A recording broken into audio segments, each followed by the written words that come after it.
Of course, DeAndre walks in as soon as I start recording because he's a hater. And that's all he knows how to do. It's rain on my You decided. parade. Yeah. Alright, y'all, welcome to my channel, or back to my channel if you watch my gender reveal video. If you could not tell by the title, this is going to be a first trimester recap. I just kind of want to tell y'all how I found out, what I've been experiencing, and if this is your first time being pregnant and you are not all the way through your first trimester, maybe I can share what you could expect. We'll see. I don't know. Without further ado, let's get straight into the video. I found out I was pregnant on November 28th. By that date, probably for like 3 or 4 days, I had been feeling really nauseous. My chest was like really tender. And then I also was just really tired. I kind of felt like something was wrong with me, but I also was indifferent about it. Actually, 2 reasons why I felt indifferent about it. And they kind of relate. So I have this thing called PCOS, which is polycystic ovary syndrome. And then I have this thing called IBS, which is irritable bowel syndrome. So IBS is basically where your stomach is irritable. Some people have diarrhea, some people have really bad nausea, some people have just really bad like constipation and things of that nature. I got the nausea end of the stick. So I've had episodes where I get really nauseous. I literally throw up until I cannot stop throwing up. So my doctors actually already had a nausea medicine on file for me because I've been experiencing this. So when I started feeling really nauseous, that was one of like the first symptoms or whatever, I called my doctor to get some nausea medicine. I was taking it, but it was not working like it normally would. Like I would normally take a nausea pill and within like 10 minutes I would be feeling, sorry, I was looking good. I was trying to see if my door was locked. But within 10 minutes I would be feeling completely better, and that was not happening. But even though that wasn't happening, I still was kind of brushing off the fact that I could be pregnant because I have PCOS. Now, my ladies out there that have PCOS know that there are a plethora of symptoms, but one of the biggest symptoms, and one of I feel like the most heartbreaking symptoms for women, is that infertility is like the biggest symptom, the biggest downfall of having PCOS, along with depression, anxiety, acne, like up and down weight gains, like fatigue. It's a plethora of symptoms. If you ever look it up, you will see it's so many things. But again, infertility was a really big one. And sorry y'all if I'm rambling. I have like the gift of the gab, but I like to tell a story in detail. When I tell a story, I like to tell the story. I did call my OBGYN right away to get an appointment so they could confirm. And so they weren't able to see me until a few days later. But the nurse on the phone did tell me that if you take a test, another at-home test in 3 days, and it still says positive, then you are probably still pregnant. So I was like, okay, got all the information, booked the appointment, wrote down the address, did all those things. And then I called DeAndre. So I'm doing all of this and he still don't even know. So I called DeAndre and told him that I was pregnant, and his reaction was kind of like mine. Like, well, no, his reaction wasn't as nonchalant as mine. He seemed very happy, but also a little shocked because, like I said, infertility is like a big thing with PCOS. And I think for him it was more shocking because it was something I had talked to him about a lot, because anybody that knows me knows that I've always really desired to be a mother. I always felt like God placed it on the inside of me that is like one of my purposes in life. That is one thing that he put me on earth to do, is to carry a child, give birth to a child, and be an amazing mother and raise that child up to be a servant of his. Like, you cannot convince me otherwise. People used to think I was crazy because even straight out of college, I literally was like, I feel like my purpose is to be a stay-at-home mama. Like, I feel like that's my job. I feel like that's what God is calling me to do. But anyways, so he was very happy for me. So December 2nd is the day I went to see my OBGYN. And the very first thing they do is the ultrasound. Like, as soon as you go to the back, they do the ultrasound. And this may be TMI, I don't know, you can skip this part. But they were not able to do like a stomach ultrasound for me. They had to do a vaginal one, which they normally don't do, but they had to do that for me. So, and then on the screen, as she's doing the ultrasound, she's checking my ovaries. And I told them, like, as soon as I walk in anywhere, I'll be like, I got PCOS, check this, check that. So when I asked her to look at my ovaries to see if there were any cysts, and she was like, everything looks, you know, fairly normal for what you have. It's nothing too crazy. I mean, of course, there are going to be some cysts there because that's normal. But there's nothing outrageous. And so as she's doing the ultrasound, I see like a little, I'm gonna show y'all. So this is the ultrasound, right? And if y'all can see, he is literally like a little alien looking baby. So when I saw that on the thing, I still was like, is that the baby? And she was like, yes, that is your baby. And I was immediately ecstatic. I don't know, I don't react to things when I'm super excited. I just kind of be like, oh my god, that's a whole baby. But I was super excited, I was super happy. So, you know, I went through that. She printed it out, and then I sent the picture to Dre, and we both were like super excited. So what happened after that? I think after that we still waited to tell everyone, but we were both just super excited. And I think at first we had agreed to not tell anyone at all until after the first trimester, because I'm telling y'all, the devil will get in your mind and attack your thoughts, because I was very just cautious of everything, which I don't feel like is a bad thing, but I feel like the reason why I was cautious of sharing the news and being able to like enjoy the joy with family members is because I was just really scared of what could possibly happen. I was like, I do not want to get my hopes up. I don't want to get my hopes up. I don't want to get my hopes up. Which is a complete opposite of the way that God wants you to be whenever you are experiencing his miracles. Like, he wants you to be joyful. He wants you to have your hopes up. Even when things are looking bad, he wants you to have your hopes up. So when things are looking good, you should most definitely have your hopes up. Okay? If you have not seen that sermon by Pastor Badu at Social Dallas, you got to see that one. Get your hopes up. It's a good one. So yeah, so we found out that I think maybe 8 weeks. Probably. I probably waited like a week and then told her, oh no, you know what? I think I told my mama the same day. I think, because I couldn't wait to tell her. I really think I told my mama the same day, because I also took off work this day to go to the appointment. And I feel like I was still at home when I told her, and her reaction was very good. Like, me and my mom are really close. But like growing up, my mom always expected a lot from me, and that's another story for another video that y'all probably get on one of my mental health check days. But I just didn't expect her reaction to be as happy as it was. She was just like excited, like, I hope it's a girl. Y'all probably, if you watch my gender reveal video, you know that she was hoping it was a girl. But she took it very well. I can't remember when we decided to tell Dre's family members, but yeah. So anyways, I don't remember a lot about the very beginning part that I need to get to the come on. So what I did want to tell y'all about was some of the symptoms that I have been having. Okay, so the first thing I noticed I was having was food aversions. I think that's what it's called, or whatever it is. Like, a lot of people talk about having cravings when you are pregnant, but nobody talks about the fact that you don't want to eat nothing. I mean, sometimes they talk about how you don't want to eat stuff that you used to eat, but like, the aversions were really annoying. And it was things that are healthy, like grapes and oranges. I love grapes and oranges on a regular day, but right now they make me nauseous. Like, looking at grapes, looking at oranges, I just get sick because I think about how I feel when I eat them. So that was one big thing for me, a lot of food aversions. I wasn't expecting that because I have also been extremely hungry. And I didn't think that was going to be a thing at the beginning of the pregnancy. I thought everything just picked up once you started actually showing. I didn't think that before people could see that you were pregnant, that you would feel pregnant. I did not know that. So I also have been having a lot of headaches. I mentioned fatigue already. I've been really tired, which is getting better now that I'm getting towards the end of the first trimester. But my headaches, oh my God. And I had migraines before I became pregnant, like all the way through high school, but they have just been another level. And like, if you're like me, throughout your pregnancy, you're kind of scared to take anything. I know that they say that you can take Tylenol, but I try to stay away from all medicine. So thugging out these headaches, y'all.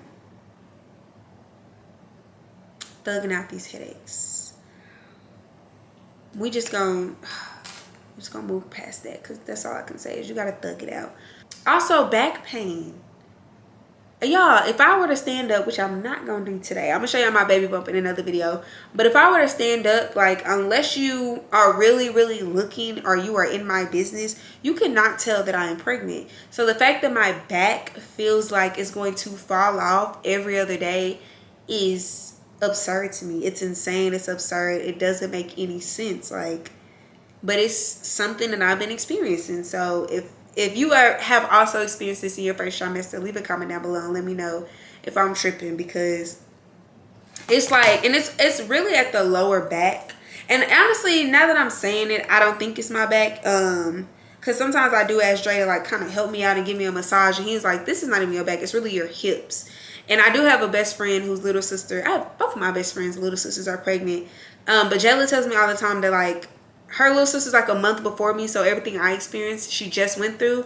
And her sister had the same thing, like your hips. I think because they're spreading, it's so painful. It's not like a regular like just discomfort that you can stretch out. It's like it almost like you have back. So I don't know what back surgery feel like, but it's just anytime you move, anytime you try to get up, like it's just uncomfortable. You kind of just want to sit down or just lay down all day. But that's one of those things. I have not, so I put no nausea on here, but I have had nauseous experiences, but I do not throw up.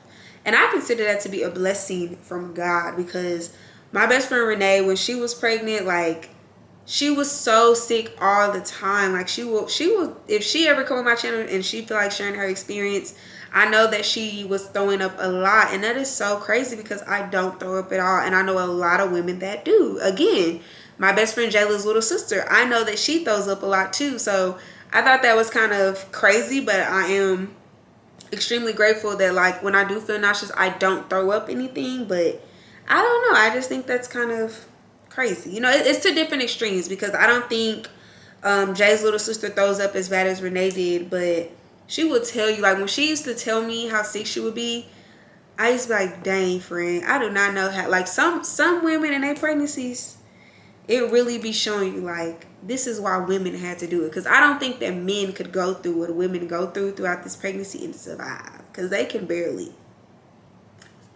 Another story for another video. Anyways, so with the no nausea thing, or with the no throwing up thing, I do feel like the fact that I don't throw up has caused me to look a lot bigger than I actually should look. Like I tell people that all the time when I send them pictures. I'll be sending pictures to my friends and I'll be like, this is not real life. Like, how is my stomach this big and the baby is literally this big? Like, if I show y'all on my app, this week my baby is the size of a cupcake.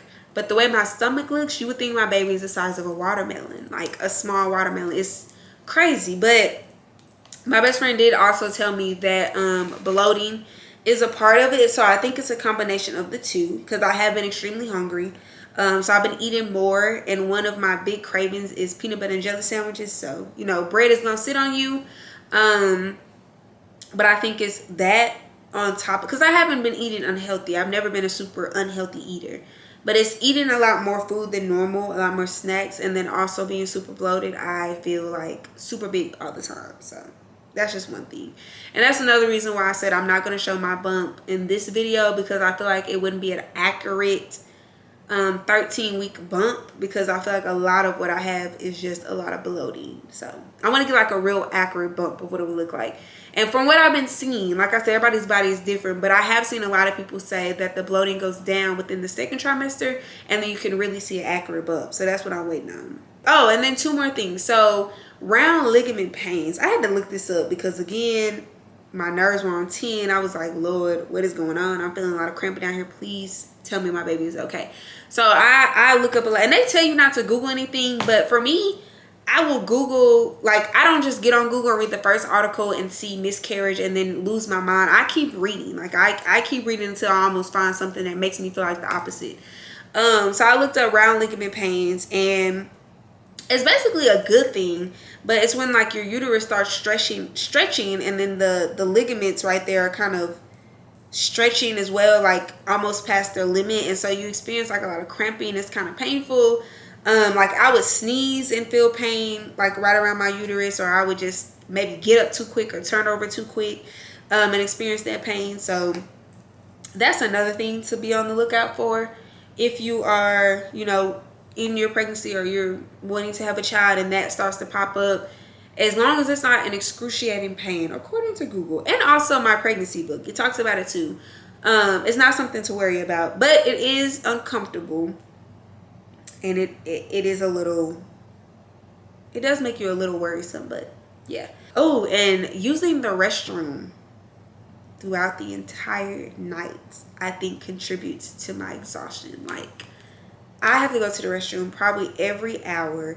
And now I've gotten to the point where I have to be like a little kid and put myself on a schedule. Like, Dre bought me this bottle because I had a really good bottle from Burlington for like $5. And it was way bigger than this one. This one is a good bottle, but it was just different. But I try to drink one of these every single day because, that's another thing. I'll tell you that in a minute. But I try to drink one of these every single day, but if you notice, I don't know if y'all can see, but the very last time on here is 9 p.m. So I try to drink it at the times, and so because I drink it so late, I have to go to the restroom all night. So now what I try to do is drink the bottle down before it gets to this actual time so that I'm not getting up all night and having to go to the restroom. The last symptom that I have been having, and it might be because I just got my braces taken off, so I have a retainer every day, but my mouth is extremely dry all day, every day. So that's another reason why I try to get that bottle down, because a lot of times I feel dehydrated or my mouth just feels really dry and really tight and really uncomfortable. So yeah, my second ultrasound was on January 5th. And me and DeAndre really got played because we had been told that we were going to find out on January 5th what the sex was for so long that we had it made up in our minds. Like, we were anxious going to the appointment. We were so ready. But good thing is, at least when we first got in there, the nurse told us, like, your baby's still really small, so the parts are still really small. So she was like, we can do a blood test and that'll come back within 7 to 10 days. Or you can just wait until your 20-week ultrasound. But today we probably will not be able to tell you what the sex of your baby is. We're just going to look and make sure your baby's healthy and everything is good, and that's about that. So we did opt into the blood test because it also let us know about our baby having Down syndrome, which our baby does not. So I'm grateful for that. Thank God. Hallelujah. But that is when we got our second ultrasound at 12 weeks. And baby Chosen looks more like a baby in this one. Look at that leg. Like, that leg is so funny to me. And I think this is going to be, it's the same picture. I don't know why I'm scared of it. But I think my baby might be tall like me, because from what I've been reading on the app that I have, is right now my baby's legs and arms are still pretty like short compared to the rest of his body. So for his legs to look way bigger than his body to me already, he's probably gonna be tall. So we're gonna see how baby Chosen comes out. I don't care if my baby's short and stubby, I'm still gonna love him. Anyways, so yeah, we didn't find out the sex this day, but we were very excited this day. Dre was I don't know if he was, I don't know. Like I said, I don't really express all of my emotions. I do, but I don't. It's weird. But when we were listening to the heartbeat, he just kept saying, wow, wow, wow. And I literally looked over like, can you be quiet? Why do you keep saying that? Like, it was just, I don't know. It was funny though. It was a good experience. We were super excited. Of course, we were slightly disappointed we didn't get to find out that day, but it was still like a really good experience. And it really made me feel good because Chosen was moving around a lot. So she was like, "Ooh, you got a jumper on your hands. Like, this baby is just, it's almost like he was in there dancing, like doing somersaults. Like, this boy was just moving." But the doctor did say that they love a moving baby. That means that the baby's healthy and everything is what it should be. So that was really exciting. So that's where we are now. My next ultrasound is at 20 weeks, and I am like, ugh. I wish that you can get an ultrasound every week while you're pregnant, because it's just like the unknown at the very beginning. Because my baby is still really small, so even though we saw how he was moving, I can't feel any of those movements. If he's kicking me, I cannot feel it. So it's still a little nerve-wracking to not know, you know, if your baby's still in there okay. But I have been trying to, you know, be a woman of faith, and I pray a lot over Chosen. I pray over Chosen every day, all day. And I've just been praying over my mental health too, and just like really trusting in God's promises, and, you know, understanding that God would not give me this blessing, especially a blessing that I didn't think that I would receive so easily, I guess I would have to say. I know DeAndre didn't think that. I'm sure people who know what I have, like everybody knows that I've always wanted to be a mother, but everybody also knows that like having PCOS was a big fear of mine when it came to being a mother. So I just try to keep that in mind, that, you know, God would not bring me this far to just drop me off and leave me. So yeah, with that being said, like I said, on Thursday I will officially be in my second trimester. I will be doing a second trimester recap at the end. So yeah, that is what I had to say. If you watch my gender reveal video, then you already know baby chose his name, and that baby chose is going to be a baby boy. But if you haven't watched it, even though I just spoiled it, you can still go watch it. I think it's pretty funny. You can go see my mom's reaction and Dre's mom's reaction. They are on two opposite ends of the spectrum, but I enjoy getting that on camera. I will be documenting my pregnancy, so this will not be solely a pregnancy and motherhood channel, but that does not mean that I will not keep you guys up to date on, you know, the ultrasounds, the day-to-days, of course my baby shower, and then the birth the baby chosen, and what life is like being a mother. I think that's what I'm most excited to document, so that if nobody watches this, chosen will be able to go back and see everything and how excited we were about him. So with that being said, that is the end of this video. Make sure you like, comment, and subscribe, and be on the lookout for my mental health check-ins, because that's what this channel really was made for. I cannot wait. Those of y'all that know I've been waiting to make a YouTube channel, I cannot wait to really tap into the therapy sessions side of this channel. It's about to get real vulnerable. It's about to get real. It's about to get real godlike. We about to turn all the way up. So just be on the lookout for it. But with that being said, I love y'all, and I will see y'all in my next video.